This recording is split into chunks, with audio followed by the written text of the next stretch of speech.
Hello friends, मैं आपका दोस्त ब्रिजेश पांडे। आप सबका एक बार फिर स्वागत करता हूं मेरे YouTube channel market Mantra with Brijesh में। दोस्तों, आज की निफ्टी और बैंक निफ्टी की स्ट्रेटजी में आप सबका स्वागत है। आज के वीडियो में हम देखेंगे कि आज के दिन हमारी निफ्टी और बैंक निफ्टी में क्या स्ट्रेटजी होनी चाहिए। आज हमें बाय करके काम करना है या सेल करके करना है। अगर बाय करना है तो कहाँ पे बाय करना है, सेल करना है तो कहाँ पे सेल करना है, कहाँ पे सपोर्ट निकल के आ रहे हैं आज के दिन हमारे मार्केट के लिए और कहाँ पे रजिस्टेंस निकल के आ रहे हैं दोस्तों। प्लस इसके अलावा देखेंगे दोस्तों, शुक्रवार के दिन जो हमारे मार्केट में कामकाज हुआ उसमें एफआईएस और डीआईएस ने कैसा कामकाज किया, उन्होंने क्या लॉन्ग लिए पोजीशन या शॉर्ट किए हैं, और ग्लोबल मार्केट से आज के दिन हमारे दिन ये कैसे संकेत है, ग्लोबल मार्केट में कैसा कामकाज हो रहा है, और सिंगापुर निफ्टी हमें क्या इंडिकेशन दे रहा है कि सिंगापुर निफ्टी के हिसाब से हम कितना प्लस और कितना माइनस खुल सकते हैं, और उस ओपनिंग के बाद हमारी क्या स्ट्रेटजी होनी चाहिए दोस्तों वीडियो शुरू करते हैं। बट उससे पहले रिक्वेस्ट करना चाहूँगा, अगर आप मेरे चैनल पर पहली बार आए हैं तो प्लीज़ चैनल को सब्सक्राइब जरूर कर लीजिए और बेल आइकन को जरूर ऑन कर दीजिए दोस्तों, सो दैट कि आगे चल के जब भी मैं नए वीडियोस बनाऊं या अपलोड करूं तो सबसे पहले उसका नोटिफिकेशन आपको आए और आप उस वीडियो को देख सके।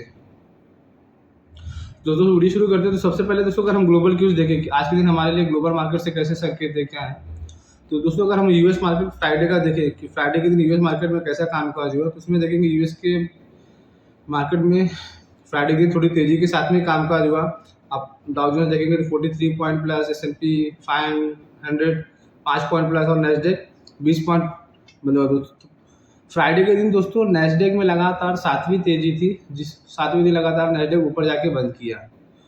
और दोस्तों ग्लोबल मार्केट में अगर इस हफ्ते के लिए अगर हम डिस्कस करें तो इस हफ्ते जो पिछले हफ्ते से हमारी आरबीआई पॉलिसी थी जिसके ऊपर मार्केट का फोकस था, इस हफ्ते मार्केट का जो फोकस होगा वो यूएस की फेड मीटिंग के ऊपर होगा जो कल से शुरू होगा और 14 तारीख को उसका आउटकम आएगा और जिसके ऊपर हम रिएक्शन गुरुवार को सुबह देंगे। तो उसके ऊपर हम नज़र बनाए रखेंगे। उस पर दोस्तों मार्केट की एक्सपेक्टेशन ये है यूएस फेड से कि इस पॉलिसी मीटिंग में यूएस फेड जो है इंटरेस्ट रेट शायद नहीं बढ़ाएगा, जो पॉज रखेगा। हाँ, जुलाई के पॉलिसी में शायद इंटरेस्ट रेट थोड़ा बढ़ा सकता है, 25 बेसिस पॉइंट जुलाई के पॉलिसी में थोड़ी हाइक आ सकती है। इस हिसाब से मार्केट जो डिस्काउंट जो करके चल रहा है, अगर इसी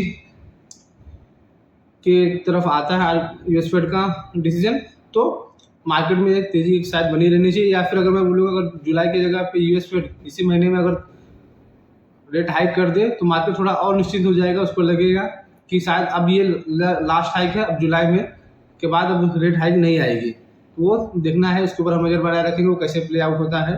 बाकी यूरोप का देखेंगे दोस्तों, तो यूरोप में शुक्रवार के दिन थोड़ा फ्लैट टू नेगेटिव के साथ में कामकाज हुए। डैक्स देखेंगे तो 40 पॉइंट, फुटसी आपका 37 पॉइंट माइनस था और कैक 10 पॉइंट माइनस था। इस हिसाब से यूएस में यूरोप में भी थोड़ा नेगेटिव काम था दोस्तों। और आज सुबह जो एशिया में कामकाज हो रहा है, एशिया में आप देखेंगे तो एशिया में थोड़ा पॉजिटिव बैच के साथ में एशिया में भी आज कामकाज हो रहा है। और सिंगापुर निफ्टी हमें जो इंडिकेशन दे रहा है कि उसके हिसाब से हम करीब 70-75 पॉइंट प्लस में ओपन हो सकते हैं आज के दिन दोस्तों। तो इन सब डेटा को एनालाइज करने के बाद दोस्तों हम ये चीज़ बोल सकते हैं ग्लोबल मार्केट से जो आज के दिन संकेत है वो पॉजिटिव है, कहीं पे कुछ ऐसा नेगेटिव आज के दिन तो देखने के लिए नहीं मिल रहा है। बट इसके बाद अब दोस्तों अगर हम एफआईएस की डेटा देखें, एफआईएस और डीआईएस ने क्या किया है फ्राइडे मार्केट में, तो फ्राइडे के दिन देखेंगे दोस्तों एफआईएस ने कैश मार्केट में 308 करोड़ की सेलिंग की और डीआईएस ने करीब 1245 करोड़ की सेलिंग की है। तो फ्राइडे के सेशन में फेड के एफआईएस की तरफ से थोड़ी सेलिंग थी कैश में और डीआईएस की तरफ बाइंग थी। मार्केट में नेट कैश था, फिर भी मार्केट नीचे आया। इसमें देखेंगे दोस्तों, जैसे मैंने पहले उस दिन फ्राइडे के सेशन में बोला था कि अभी निफ्टी आईटी थोड़ा अंडर परफॉर्म कर रहा है। निफ्टी आईटी अगर अंडर परफॉर्म करेगा तो बैंक निफ्टी उसको कंपेंसेट करने के लिए बैंक निफ्टी आउट परफॉर्म करेगा। और वही देखिए दोस्तों, फ्राइडे के सेशन में आपकी निफ्टी 70 पॉइंट नीचे थी जबकि बैंक निफ्टी आपका ऑलमोस्ट फ्लैट था। तो उसके ऊपर नज़र बनाए रखेंगे। अगर आज के दिन भी आईटी स्टॉक्स में अगर प्रेशर आता है तो बैंक निफ्टी उनको सहारा देने के लिए, मार्केट को सहारा देने के लिए बैंक निफ्टी पॉजिटिव रह सकता है दोस्तों। अगर एफआईएस का हम डेरिवेटिव एनालाइज करें, डेरिवेटिव्स में उन्होंने क्या किया तो इसमें देखेंगे दोस्तों, एफआईएस ने इंडेक्स फ्यूचर में 617 करोड़ की बिकवाली की, इंडेक्स ऑप्शन उन्होंने 6692 करोड़ के बाय किए, स्टॉक फ्यूचर उन्होंने सेल किए दोस्तों 1150 करोड़ के और स्टॉक ऑप्शन भी सेल किए 213 करोड़ के। इसमें देखेंगे दोस्तों एफआईएस ने जो इंडेक्स में बेचे उसमें ज़्यादा मंदी उन्होंने निफ्टी में की है। अगला जो डेट आएगा आपको उसमें आप देखेंगे जिसमें हम निफ्टी और बैंक निफ्टी की अलग से डेटा निकालते हैं कि निफ्टी और बैंक निफ्टी में क्या किया है। तो उसमें आप देखेंगे दोस्तों एफआईएस ने निफ्टी फ्यूचर में 563 करोड़ की बिकवाली की जबकि बैंक निफ्टी फ्यूचर में उन्होंने खाली 53 करोड़ की सेल बिकवाली की। तो जिस हिसाब से मैंने बोला कि निफ्टी में फ्राइडे के सेशन में गिरावट भी थी, तो हिसाब से निफ्टी में उन्होंने ज़्यादा सेलिंग की और बैंक निफ्टी उसके सामने थोड़ा कम बेचे। और निफ्टी ऑप्शन अगर हम देखेंगे दोस्तों, निफ्टी ऑप्शन उन्होंने 8,737 करोड़ के खरीदे और बैंक निफ्टी ऑप्शन उन्होंने 4,691 करोड़ के खरीदे दोस्तों। तो इस हिसाब से देखेंगे। और अगर हम ऑप्शन डेटा देखेंगे दोस्तों, ऑप्शन डेटा के हिसाब से अभी भी 18,600, 700, 800 के कॉल में हाईएस्ट ओपन इंटरेस्ट है। नीचे साइड में 18,500, 400, 300 पुट में हाईएस्ट ओपन इंटरेस्ट है। तो इस हिसाब से देखिए, अगर हम लेवल्स की बात करें दोस्तों, आज के दिन लेवल्स कहाँ निकल के आ रहे हैं, तो अगर बैंक निफ्टी में हम पहला देखें तो बैंक निफ्टी में क्या होता है, तो बैंक निफ्टी में आज के दिन हमारा जो पहला रजिस्टर निकल के आ रहा है वो 44,091 और 44,260। इसके ऊपर नजर रखिए। अगर निफ्टी जिस हिसाब से गैप अप दे रहा है उसके साथ में बैंक निफ्टी भी ओपन होता है। अगर बैंक निफ्टी हमारे रजिस्टर्स के जोन में ही गैप अप ओपन होता है तो गैप अप को हमको चेस नहीं करना है, थोड़ा टाइम देना है मार्केट को, देखना है कि क्या वो गैप अप सस्टेन हो रहा है क्या। अगर वो गैप अप सस्टेन हो रहा है तो फिर मार्केट और ऊपर जाएगा।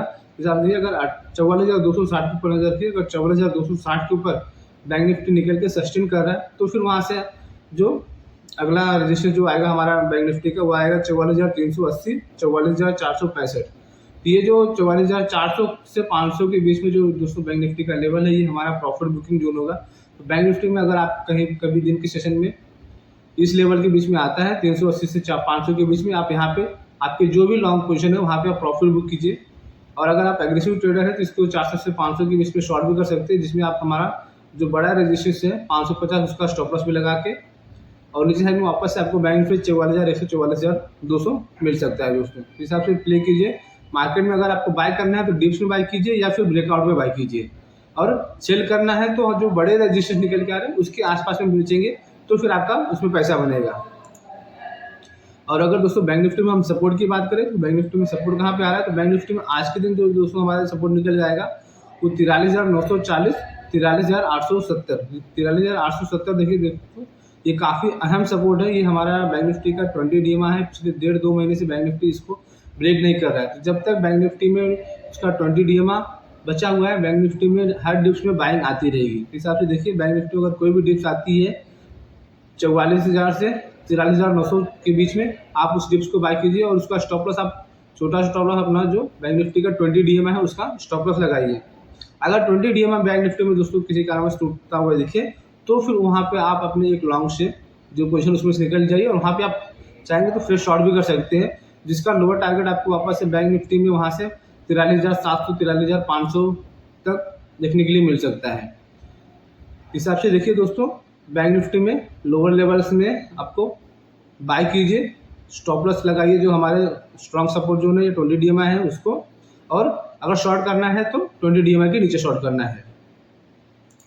और अगर दोस्तों हम निफ्टी की बात करें, निफ्टी में हमारा आज के दिन अगर गैप अप होता है तो गैप अप के बाद हमारा रजिस्ट्रेशन कहाँ पे आएगा, तो बैंक निफ्टी जिस हिसाब से सिंगापुर निफ्टी इंडिकेशन दे रहा है दोस्तों, जब 70-75 पॉइंट ओपन प्लस में ओपन होंगे तो इस हिसाब से निफ्टी हमारे जो पहला रजिस्ट्रेशन जोन है उसके आसपास में खुल सकता है। तो जो हमारा दोस्तों निफ्टी का पहला रजिस्ट्रेशन आ रहा है वो आ रहा है 18,630 और 18,685। तो अगर निफ्टी 70-75 पॉइंट प्लस में ओपन होता है तो 18,620, 630 के पास भी ओपन हो सकता है। तो आपको गैप अप में बाय नहीं करना, ये देखना है कि आपको निफ्टी के 18,630 के ऊपर जो हमारा पहला रजिस्ट्रेशन ऊपर निकल के सस्टेन कर रहा है या ट्रेड कर रहा है क्या। अगर निफ्टी में जो गैप अप हो रहा है वो सस्टेन हो रहा है 18,610, 620 के ऊपर निफ्टी सस्टेन कर रहा है तो फिर वहाँ से निफ्टी में थोड़ी और तेजी बनेगी जो निफ्टी को 18,680, 690 तक ले जा सकती है। और निफ्टी अगर दोस्तों किसी भी कारण में निफ्टी यहाँ पे 18,680, 690 आता है तो वहाँ पे आपके जो भी लॉन्ग है वहाँ पे एक बार आप जरूर प्रॉफिट बुक कीजिए। और आप एग्रेसिव ट्रेडर है तो वहाँ पे आप उसके बीच में सेल भी कर सकते हैं। 670 से 700 के बीच में निफ्टी में सेलिंग भी कीजिए, जिसका एक छोटा स्टॉप लॉस लगाइए। जो हमारा निफ्टी का बड़ा रेजिस्टेंस जो है 18,721, अगर 18,721 दोस्तों निफ्टी में ट्रिगर हो जाता है स्टॉप लॉस आपका और उसके ऊपर निकल के निफ्टी सस्टेन कर रहा है तो वहाँ पे आप अपने शॉर्ट्स मत रखिए। और वहाँ पे आप चाहेंगे तो 721 के ऊपर फ्रेश बाय भी कीजिए निफ्टी को, जो निफ्टी को वहाँ से 18,780, 790 तक लेके जाएगा। इस हिसाब से देखिए, निफ्टी में बाइंग के लिए डिप्स का वेट कीजिए निफ्टी में भी, या फिर जो हमारे रजिस्ट्रेशन जोन है उसके ऊपर निकल के सस्टेन कर रहा है तो फिर बाय कीजिए। और निफ्टी में अगर हम दोस्तों सपोर्ट की बात करें तो निफ्टी में सपोर्ट जो हमारा दोस्तों आएगा वो आएगा 18,576 और 18,530। तो निफ्टी में अगर कोई भी डिप्स आती है 18,550 से 18,500 के बीच में, ये हमारा बाइंग जोन रहेगा, इसके बीच में हम बाई कीजिए। और जिसका एक स्टॉप लॉस लगाइए दोस्तों, हमारा जो निफ्टी का बड़ा सपोर्ट जोन जो आ रहा है 18,480, इसका 18,480 के स्टॉप लॉस से निफ्टी में बाई कीजिए अगर निफ्टी में डिप्स आ रही है तो। और ऊपर साइड में टारगेट आपको वापस से 18,600 650 देखने के लिए मिल सकते हैं। हाँ, निफ्टी में अगर दोस्तों जब निफ्टी का भी 20 डीएमए जब तक सस्टेन है दोस्तों, निफ्टी में भी बाय ऑन डिप्स होता रहेगा। बैंक निफ्टी ने लाइफ टाइम हाई लगा दिया है, निफ्टी मिड कैप ने लाइफ टाइम हाई लगा दिया है, निफ्टी बाकी है, तो हो सकता है निफ्टी भी एक बार अपने लाइफ टाइम हाई जो है उसको टेस्ट करने के लिए ऊपर जाए। तो ये शायद अगले 2-3 दिन में हो सकता है, अगर यूएस की फेड पॉलिसी पॉजिटिव रही तो उसके ऊपर हम नजर बनाए रखेंगे दोस्तों। तो इस हिसाब से निफ्टी और बैंक निफ्टी में काम कीजिए। बाकी दोस्तों मिलते हैं अगले वीडियो में जिसमें हम कुछ और डिस्कस करेंगे। तब तक के लिए आप सबको धन्यवाद, थैंक यू, जय हिंद।